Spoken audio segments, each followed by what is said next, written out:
Today is going to be an interesting day. Today I'm going to show you the podcast that me and Mikey Finiguerra did last night right here at the house. We set up a little podcast system. We haven't named it yet. Right now it's just S&M for Sam and Mikey. The behind the scenes of what it takes, how to get sponsor, how to talk to sponsor, how to work the business side. We're going to have guests like TV show hosts, manufacturers from a bunch of big brands and stuff that we both know mutually. So this is going to work out pretty good. The first one is just going to be an introductory. I hope you find it interesting. And if you need any questions, just comment below and we'll get to it on the next podcast. We already recorded the one for iCast though. But if you got any questions, I'll answer on the next one as well. All right? Now I got to pack and go to New York City. That stuff made in New York City! New York City! Welcome to the first S&M podcast, Mikey. We thought of that name because my name is Sam and his is Mikey Finiguerra and Sam Root right here, experimental podcast. Yeah. That's it. So we had the idea. When did you have this idea? I don't know. I've had this idea for a few years. Yeah. But you can never get anybody together that wants to do it. Everybody says, yeah. And you'll find, by the way, you'll see that a lot in the fishing industry. They'll say, yeah, but they never follow through. So if you're the one that followed through on a lot of stuff that you're talking about, you'll actually stand out in the crowd. I think the biggest thing is just actually sitting down and do it. Yeah. And just getting it done.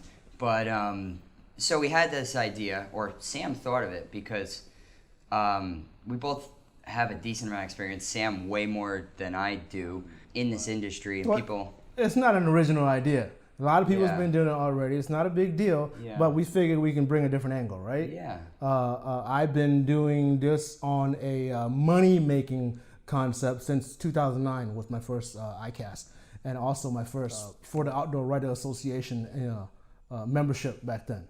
Yeah. I stumbled upon this. 2009? 2009. You were probably like a little baby back then. I graduated high school. Yeah, exactly. I've already been through life and I'm on my way to the other side. Yeah. You were making a career change. I was making a career change for sure. Unknowingly, though. I had no idea. Yeah. Unknowingly. It's totally by accident. But yours, however, is not by accident. Yeah. Now, let's talk about a little bit of background where we're at today. Where are you at today in your career, in your media, in your fishing world? How did you get here? What brought you to this table at the Sam Root studio/kitchen here? So, how much background do you want me to go into? Because I could talk about myself for like well, a day. you can just start like a rough idea of how we got here. You started fishing roughly, and your parents taught me. But as I grew up, I was in acting a little bit, and then you can talk about how you that's pretty much you started sending emails out to a bunch of people and how you got here. Yeah, totally. So I always knew that I enjoyed fishing. That's what I grew up doing with my dad. So my entire life, we would pack up my car and go out on the boat to Montauk and fish. And when I was younger, I was involved in a lot of TV stuff. I got involved in some commercials. I was this precocious little kid that was like kind of a pain in the ass. And I loved being... Can anyone see those commercials on YouTube or anything? Yeah. If we find it, we'll put a link up there somewhere. Yeah, there was a Kraft commercial, McDonald's, Sony, and then I was on... Damn, that's some big brands. Yeah. Why can't we get those sponsors now? I don't know why it doesn't happen. They don't want me anymore. They just don't care about fishing. Yeah, you're Too right. small. Yeah, you're right. But you got to convince them. That's what you got to do.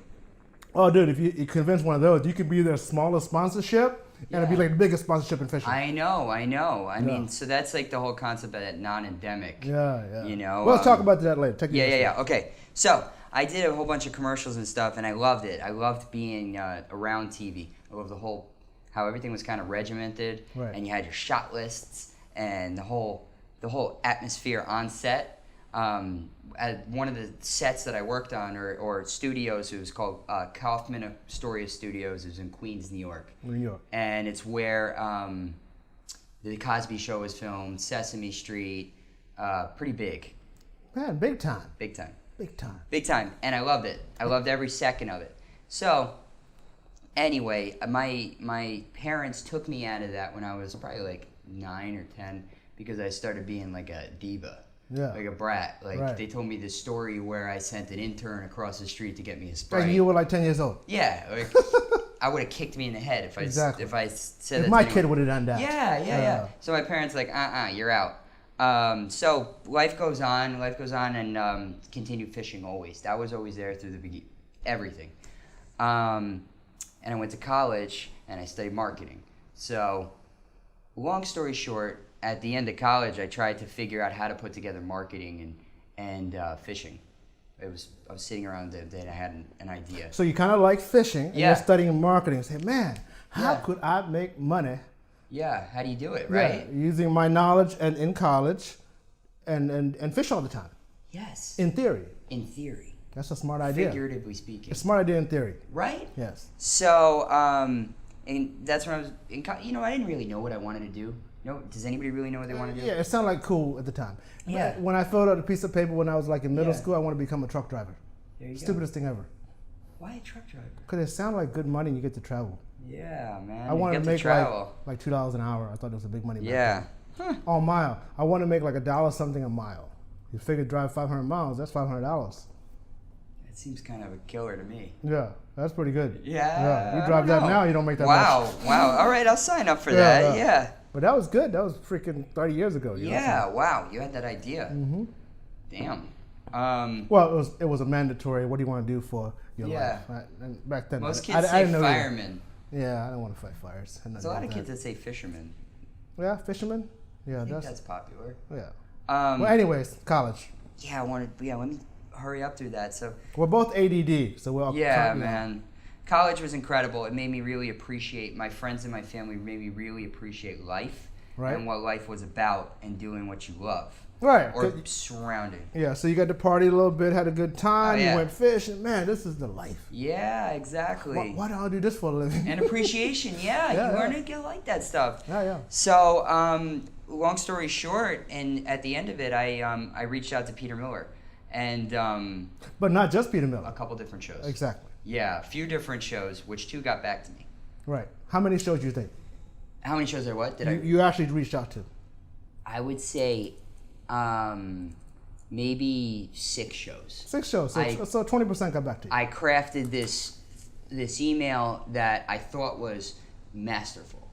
This is right out of college. This is in college. During college, you were about to During graduate. college, yes. So you're looking my forward, senior year. man.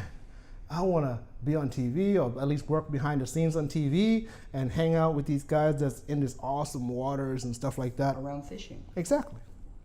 What's better than that? But was it just Florida shows or other shows? You didn't want to go to do a show in Canada. Yeah, no, it was Everything? I'll tell you what I actually did. I actually went on the NBC Sports website and pulled off a whole bunch of shows. Right. Then that's where I got them from, and shows that I've been watching. Like, I was a huge fan of Spanish Fly. Yeah. I mean, Rest in peace, Jose. Yeah, exactly. And shows that I've been watching, I watched Saltwater Experience, I watched Bass and Billfish. I loved all those shows. So I worked on Saltwater Experience for a little bit. You did. Tom and Rich. Yeah. Great guys. I know. They're always super cool. Yep. To me, I wrote Tom and Rich. Yep. And Tom got back to me. I spoke to Rich. Yeah, so one of the 2's got back to you. Yeah. Yep. There you go. Those are the 2 shows. Yeah. Well, you couldn't have asked for, much better shows out of Florida. That's for damn sure. I know. Yeah. I know. Great. I mean, it was like crazy. And the fact that they even responded to me. You know how many phenomenal. emails they get? Yeah. Like crazy. So, long story short, I basically chased Peter Miller down in New York. And I was like, okay, here's what I could do. Here's what I think I could do. Hire me.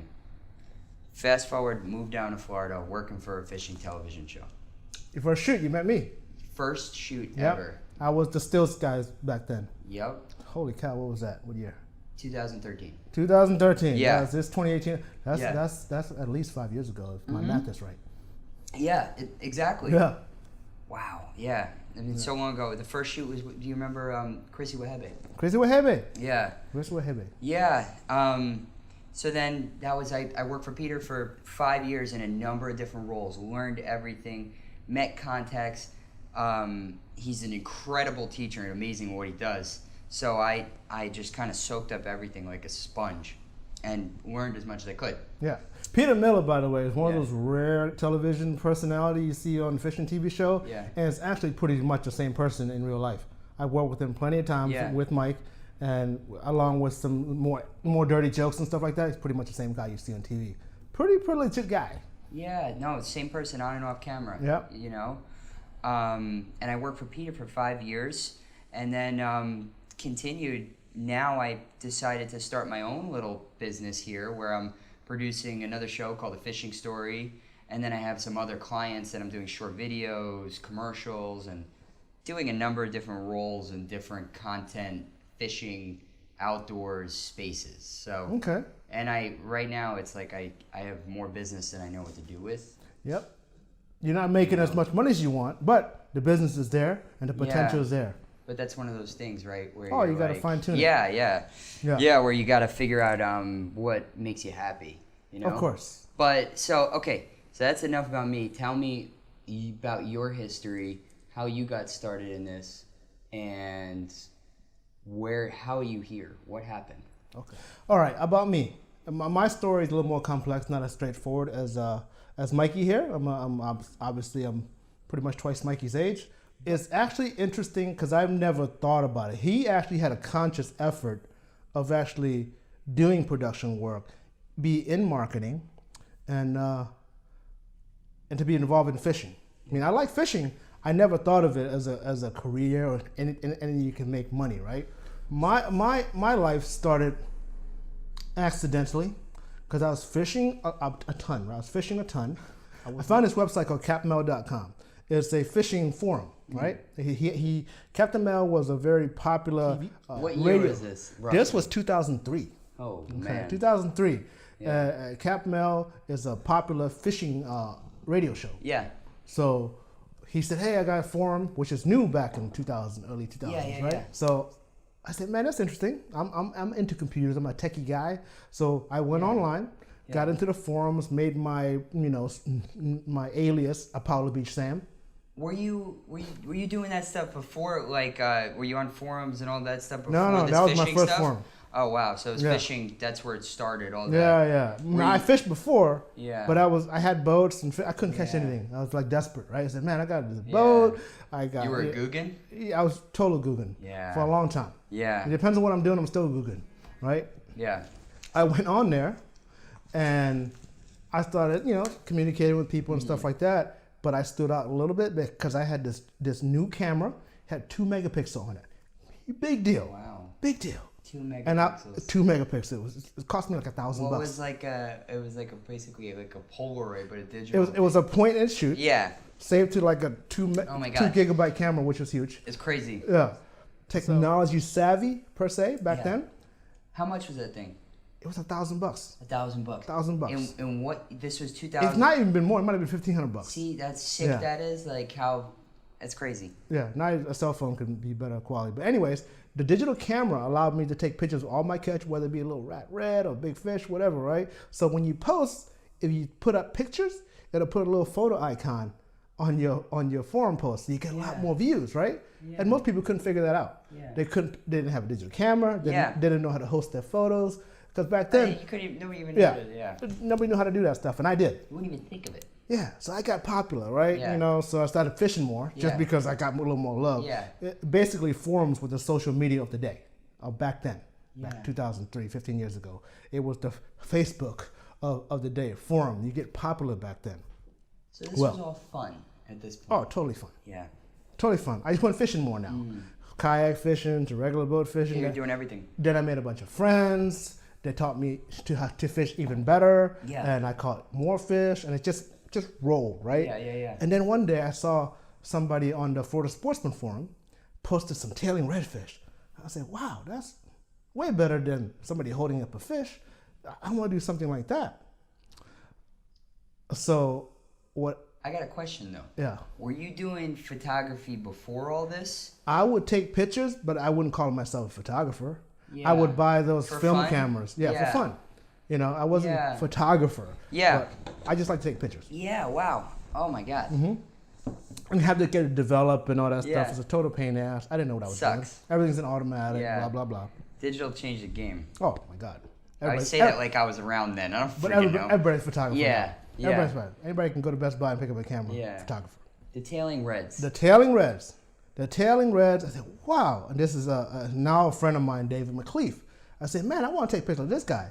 And it was some younger kid, whatever, that's went on his kayak, got real close to the fish, and just had like a point and shoot Panasonic camera. It's cool. So I went out and started buying these cameras. Yeah. I sucked at it. My pictures were horrible, right? Didn't know what the hell I was doing.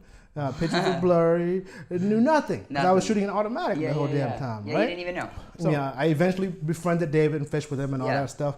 But during all this, I started learning more and more about cameras, and because of the forums, I kept on getting more and more better likes with better cameras and so on and so forth. So I got to the point where Tom Rowland actually noticed my photos on the forums. That's awesome. And they sent me a message. Hey Sam, how about you guys come down here? Me and my friend David, come down here. We'll put you up. We'll feed you. We're not paying you, but you can come hang out and take some stills. That's all we want is some stills of the production. What's going on? Blah, blah, blah. I was like, wow, that's awesome. So it's like a week of cool stuff. Stayed at Hawks Cay. That's so cool. So he found you on the forum. On the forum. Tom was a forward thinker. Wow. I mean, that's way ahead of... Way ahead of Tom. Oh Tom's my a forward thinker. It's like circuits. Me being totally new to the production game, TV, and all that stuff, I thought it was the coolest thing ever. And it was. Yeah. So I go down there. I did, we stayed there like a whole week. Ate the resort food, took pictures, whatever.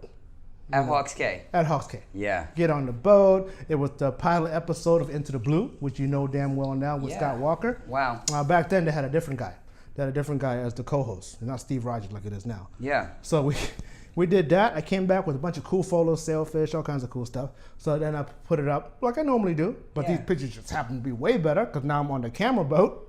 Wow, and you have the opportunity to get out there and see these things and Exactly. I've never been to the Keys fishing, none of that stuff. So once I post that up, Florida Sportsman contacted me. I said, hey, Sam, do you want to make some money on those photos? You want to sell them? I'm thinking, I can make money off my fishing photos? Get out of here. Oh, wow. The wheels started turning. So then you never fished again. So the wheels started turning after this. Yeah. I can make money off this stuff. So I started spending so much money on gear. I started buying zoom lenses, different bodies, faster cameras, better sensor, spending all my damn money, getting ready to make some real money, right? Yeah. Because I had the time and I had the gear. I lived near the water. I said, okay, I can make a living off this. Yeah. And then 2008 hit. Oh, and everything went... The economy totally crashed. So nobody was spending any money on anything. Nobody spending money on anything. Yeah. Half the magazines went out of business, But that's okay. Because of that, I said, okay, nobody's buying anything. Yeah. So I just continued posting. And when Facebook came along, I converted from the forum to Facebook. Oh, wow. Then I got it popular on Facebook. Then I had when the forum, let me back up. When the forum started deleting my pictures, because back then, storage cost money. So they started deleting it, purging the data, right? Yeah. Back then, archive stuff cost you money. You need a place to live. So I said, look, I'm an IT guy. I'll start my own little private forum and just copy and paste all my stuff there so it doesn't get deleted. Yeah. So I spent whatever, $10, $15 a month to store all my stuff on my own private forum. Then I started blogging on there. Before blog was big, I started blogging unintentionally because, today I went to this tackle shop. You're just writing about it. Yeah, I was just writing about it on my own private stuff. Yeah. Then looking at statistics, I get more and more people coming to it. Yeah. So wow, people kind of like this Salty Shores place. You know how I got the forum Salty Shores? I mean the name Salty Shores? I was driving one day to lunch or something like that. And I saw this sticker in the back of a guy's truck that says, Saltwater Cowboy. I think that's a pretty cool name. Yeah. Salty this, salty that, I like saltwater fish. How about the shoreline, Salty Shores? Yeah. It's available. Let me get this, So anyways, so I did that, and the forum started. I get a bunch of contributors and stuff like that, and it grew from there. My popularity grew because people started liking the concept of Salty Shores. Then I started Salty Fly, and it once just grew. Yeah, and since the photos weren't selling anymore. And YouTube becoming more and more popular, I started a YouTube account back in 2006. Was it around 2006? I was the first ones on there, right? Because I was one of the first one that actually shot video, know how to convert it and upload it and all that stuff. Were you editing it? Yeah, of course. But the problem with all that stuff is they weren't monetizing it back then. So I didn't put a lot of effort into it. There was no money. You didn't even know how you were going to, Exactly. So I started letting it, ride, whatever. If I would have stayed at YouTube, I might have made some money, but I didn't. Yeah, you would have been at the forefront of it. Yeah. But my question to you is, so did you start doing the photography stuff full-time and all of this? How were you making money at that point? I wasn't making money. I was losing money, hand over fist. Gotcha. Luckily, I had enough money saved up, and I had everything paid off. So this wasn't always an upwards climb. Oh, hell no. It was like losing money probably for the first like 45 years, dude. It was brutal. But, luckily I had everything paid for, and I was good. That being said, people weren't buying photos anymore either. So so you were kind of... nobody's buying photos, so I started doing stuff outside of fishing, weddings. Weddings pay good money, but do I really want to do weddings? No. It's my passion. I didn't get into photography to do weddings. Yeah, you want to do outdoors. Nothing against wedding photographers. Yeah. It makes great money, It's awesome. Yeah. But, picking up garbage makes money too, but I don't want to do that. Understood. Testing nuclear bombs makes money too. Yeah, the whole reason you got into it was from fishing. From the subject, Yeah. So then when you started getting outside that, you're like, Well, the thing is, I didn't do this because it was cool. Yeah. Because I liked it. You liked it. Now, everybody wants to get into this because it's cool. Yeah. Now, I convert that knowledge in photography and popularity into video making. Now, I'm not claiming I'm the best filmmaker out there, but I hustle and I learn from my mistakes, and I care about my end product. So I strive to make my stuff better and better. I'm no Steven Spielberg, but you know what? I don't claim to be. Yeah, of course. And I don't want to be honest with you. I want to do this, and you know what you want to do, and see where it may lead. And because of my relentlessness in producing content, whether it's paid for or not, that's one thing for you too. If you're doing something only when people are willing to pay for it, and don't do it when people are not willing to pay for it, you don't really want to do it. Like fishing. You're going to go whether people are paying you or not because you like it. Yeah. Right? Like you bring your camera everywhere you go because you like it. In case there's some cool stuff happening, you want to pull that camera out and take some awesome stuff. Yeah, of course. You like it. No, that's the truth. I mean, that's like devotion, and being relentless. I think the best way to describe that is being relentless, where you're like, Well, you got to be passionate about it. Yeah, of course. Yeah, you got to be passionate about it. Of course. I mean, there's certain things that somebody calls you up, one of your friends call you up, and says, hey man, we're gonna have a barbecue on Saturday with my family and their family, which you should come and eat some food. And you're gonna say, oh, I'm kind of busy, whatever it is, right? But when another buddy, hey man, we're going on this boat, we're gonna have 10 girls on it, I'm there. Yeah. And it's the same day. Yep. It's just when you want to do it. Yeah, exactly. If you wanted to go eat barbecue with the guy's family, you'll go the way to do it. Yep. Nothing against family. Some people love that stuff, but you and I both know we'd rather be on the boat with 10 girls. Of course, man. It's what you want to do. Nothing personal. Yeah, man. It's what you want to do. Exactly. So back to the photography thing, right? Yeah. I know plenty of people that has a bunch of gear. Yeah. But they don't pick it up unless somebody's paying for it. They just don't have it. You can tell it in their work. They're just doing it because they think it's cool. Just because you have the gear doesn't mean the stuff is the best thing in the world. I mean, you don't have the best gear in the world, and some of your stuff's awesome. Yeah. Yeah, you take enough damn pictures. Keyword some. Exactly. Yeah. Well, if you can't get a shot, shoot a lot. Yeah, exactly. But yes, exactly, because I want to do it. I'm around it. I love it. Yeah, you're going to shoot to kick you off the damn boat. I've been on shoots where they say, get out of here, Mike, we got to finish the TV show. Of course, man. Yeah, and that's about being relentless, and that goes along with what you were saying when you were like, I'm not making any money doing this. But I'm still shooting. Yeah, you're still doing it. And you're still pushing content. To this day, I'm still pushing. Of course. You know what? When you're in front of the people all the time, and Facebook and social media will allow you to do that, you don't have to be the best. But if you're relentless and bust your ass and you're in front of people, they're going to know you're a hustler. They're going to know you're going to do it what it takes. You don't care. Exactly. When the economy was slow, I wasn't making any money. I could have easily said, you know what? I give up, sell my cameras, and go get a job somewhere and be done with my life. But I wouldn't be happy, Yeah. I'd be going, man, I should be out there. I continued to produce content. I ran tournaments. I did whatever it took to be visible. Yeah. And out of the blue, the VP of Mustad called me up and said, hey, we'd like to work with you. We're revamping the Americas division. Could you give me a proposal? And to be honest with you, there's so many people that want free work. I blew them off for the first year. Really? Yeah. Wow. Yeah, I saw him like ICAST the year after. He said, "Oh, Sam, I'm sorry we fell apart, whatever, but could you give me a proposal?" And we figured out I gave him a proposal, and I was working with them for a while. And I worked with them under subcontractor for 2 years. And now that they need a marketing manager, they offered me a position as a marketing manager. And now I'm a marketing manager for Mustad Americas. Wow. And I still get to do my content and stuff like that too. Because believe it or not, unknowingly creating content and working my own business allowed me to see the new marketing aspect of it all, the social media, the Instagram, and stuff like that.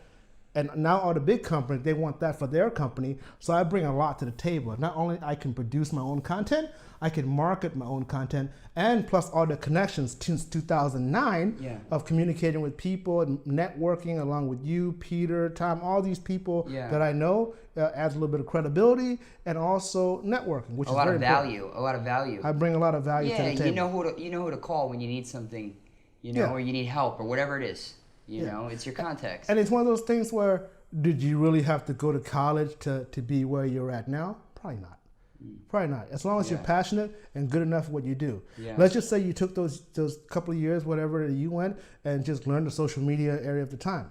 Hell, you probably learned more with Peter in a couple of years than you did throughout college. That's real world experience. Exactly. Yeah, that's huge too. But the thing is, like, the college is foot in the door. That's what it allows you to put in an application to begin with. Exactly. See, yours is much more of an orthodox concept. I went like around the back door because of the changing market. I'm not saying you can't do that, but it's going to be a little different for sure. Because just getting a camera and posting on the forums, obviously that don't exist anymore. But neither does MySpace. Yeah, no, that's true. That's true. Yeah. Well, I mean, it just kind of shifted now. Well, there's always something, right? Yeah. Now there's Instagram, there's Snapchat, and Lord knows what else is out there. Yeah, you can't even keep up with it. So it's like, do you focus your time on some of these things and be really good at them? Or do you try to hit all of them? Yeah. All these different outlets. Of course. What do you do? What do you do? I don't know. I do all of them. Yeah, I don't know. I figure the one I don't like to do and like to do. Yeah. You can't. There's only so much time in the day, obviously, right? Yeah. So you pick the one you want to do. You pick the one that's effective. You're extremely savvy with all that stuff. Yeah. As most people out there are not. No. And they A, don't want to spend the time, and B, they're trying to figure out what's the best way I could better myself or better my brand or whatever it is their end goal, right? So do you do Facebook, Instagram, Twitter, Snapchat, YouTube, Tinder, what's Grindr? Nah, I don't know about that. So how do you what do you do? You know what I mean? Like, what do you focus on? And I think that's a bigger dialogue that I don't even know if we should. Well, we can get into that. We can actually show you how to do a lot of the stuff going forward. Yeah. This is an introductory video, so you kind of know our history and where we come from, where we're at now. Yeah. This way, it adds a little credibility to the podcast and what we do, and not just two guys just shooting the shit for freaking 20 minutes. Yeah, and why are we doing this? Why? Yeah.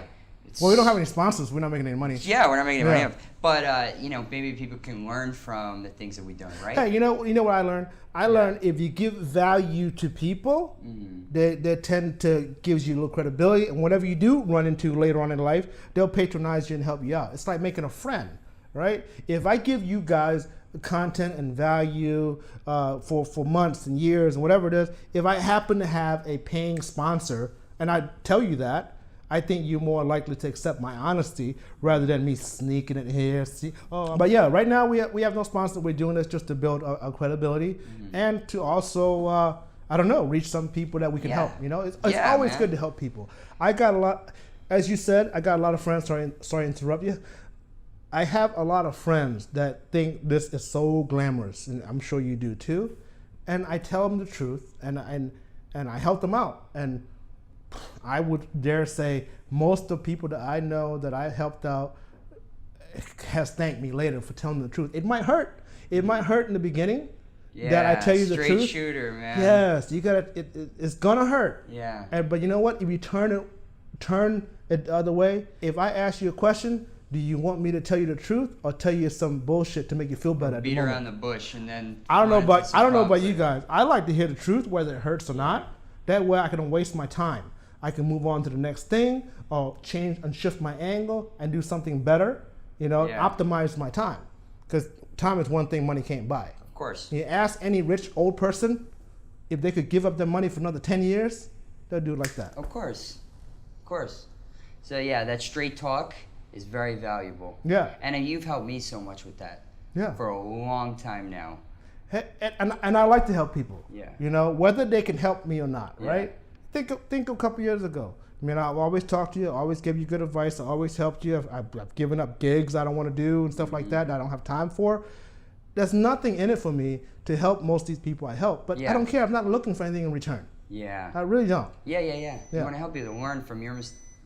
That's why we're doing this, guys, because I want to give real information on the production side, on the camera side, on the business of fishing side, from getting sponsors to your fishing tournament, and from getting sponsors in TV shows. You've been involved in a lot of getting sponsors for a bunch of TV shows. Yeah. Production of the actual shoot on the water. Yeah. What kind of gear it takes, what kind of audio equipment it takes, what kind of time, money, cost, all that stuff, from the one-day shoots all the way to multiple day shoots, right? Yeah. I've traveled to shoot pretty much all over the world, to Indonesia, to Europe, to South America, and I just got back from Cabo. Some phenomenal stuff, and we can talk about trips like that and funny stuff that happens on shoots, and learn from what worked and what didn't work. Yeah. I mean, what's like, what you've done that might have been so good to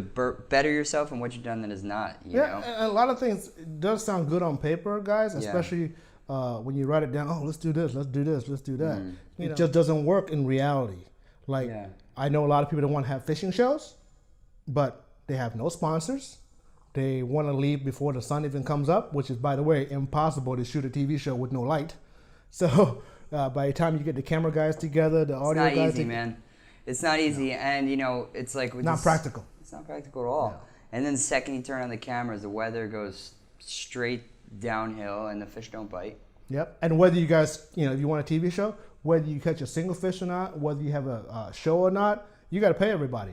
Hotels, food, gas, travel, camera work, all that stuff. Everybody's got to get paid. Of course. They're not doing this for your health as you're not. So, we're going to talk to you about all the pros and cons of a shoot, all the pros and cons of marketing yourself, all the pros and cons of, going to shows like ICAST, which, by the way, is our next subject. Yeah. So I've been to ICAST since 2009. Every single one, from Orlando one all the way to Vegas. So I can tell you the history of that. How about you, Mike? Orlando to Vegas and back to Orlando. Yeah. So, since 2013. Yep. We can talk about, what happens in the show, what you should do in the show, and the stuff that happens after the show, too. We got some funny stories. God, it's too funny. Yeah. In Vegas, that was Vegas. When everything was Orlando good. not so crazy, but in Vegas it's a little crazy. Yeah. But we can probably tell you stories about both, how to behave, how not to behave. Yeah. That'll be our next subject. ICAST is coming up. The third week of the second or third week the second week of July, guys, in Orlando.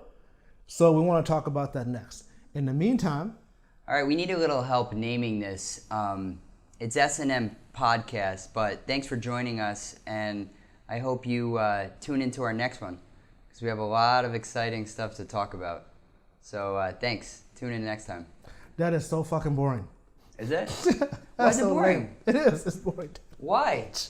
Why is it boring? It's boring. It's like you're begging and shit. No. I say it. Hey, thanks for joining us, guys.